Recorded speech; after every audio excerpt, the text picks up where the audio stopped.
Thank you so much for joining us with the celebration for Joshua Hucklebridge.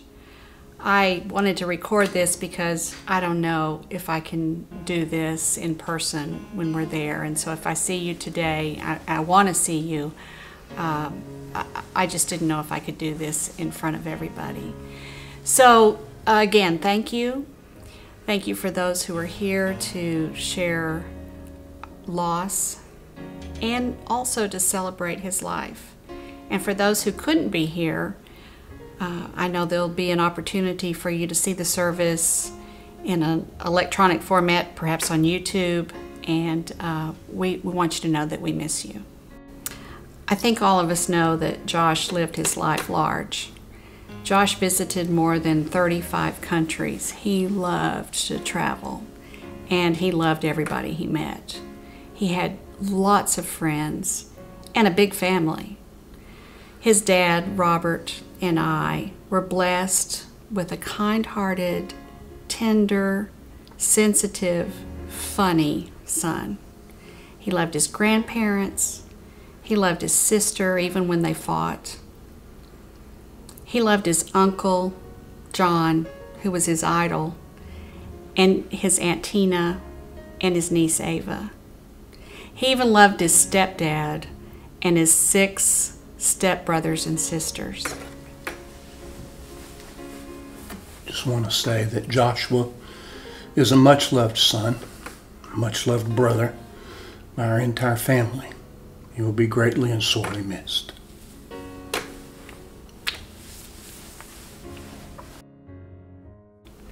I want to tell you 3 short stories about how I saw Josh with his kind heart even from a tender age.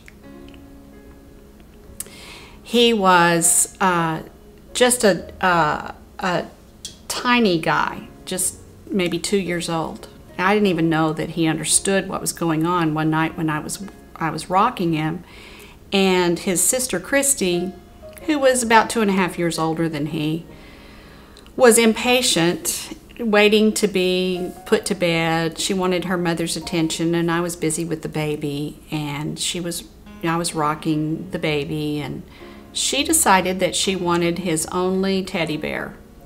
And you know how children are. That's the way they are. She understands that now that she has her 2 daughters, my granddaughters, Sophia and Chloe. And so she was crying for Joshua's bear. And at 2 years old, Joshua slid down out of my lap and toddled across the room. He had his little footy pajamas on, and he was just so cute. He had his little bear under his arm, and he went over and gave his only little bear to his sister. And that just melted my heart. I just loved it. And there was another occasion. There are many more, but this one stands out too. He was in about the 5th or 6th grade. We were living in Odessa, Texas, and he went over to visit his maternal grandparents. He decided to go home on his bicycle, and he just took off, rode down the alleyway, and didn't look at the time that he was approaching the street, and all of a sudden his bike collided with an oncoming truck. And the driver of the truck was just aghast, devastated. He was so fearful that he had hurt this child. Josh was on the pavement, the ambulance, that they later called the ambulance, but while he was on the pavement, he said to the driver, "Did I hurt your truck?" And that was Josh. And the third story is when Josh was expelled from school. He was in junior high, and the principal called me one day and said, "I've had to expel Josh, and I need to tell you, though, that you have the most articulate son, the most articulate child I have ever talked to." And she said, "Let me tell you what happened."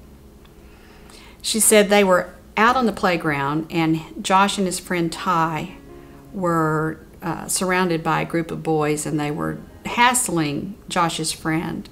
He was a little overweight, and they were calling him names, and so Josh and Ty decided to leave, and as they were leaving, one of the boys kicked Ty in the rear end. And Josh turned around and with all his might kicked this kid as hard as he could in the stomach. And that's when the teachers converged, and they broke him up, and they hauled them all into the principal's office. And so the principal, a woman, said, so here I was with Josh and my vice principal, who was a man, and me, and she said, and so I said to Josh, why did you do that? And Josh said, well, I felt it was my moral obligation to defend my friend. And she said, I could hardly keep a straight face. And then I asked him, well, Josh, why did you have to resort to violence to do that? And so Josh said, and bear in mind, Josh is only in the 7th grade. So, how old is that, 13?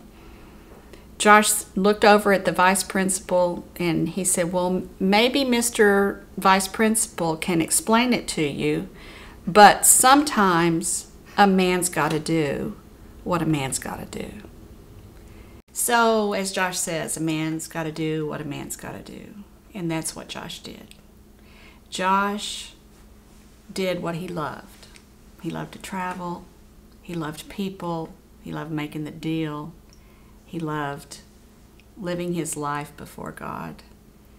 And he died doing that. Now he's part of the great cloud of witnesses, as Hebrews 12 speaks about. And now he's watching us. And I can just hear him, you got to do what you got to do. And I hope you'll join me in doing that. I want to play a song that Josh used to listen to when we were in Mexico as missionaries, and it makes me think of him. And I'll end this with that.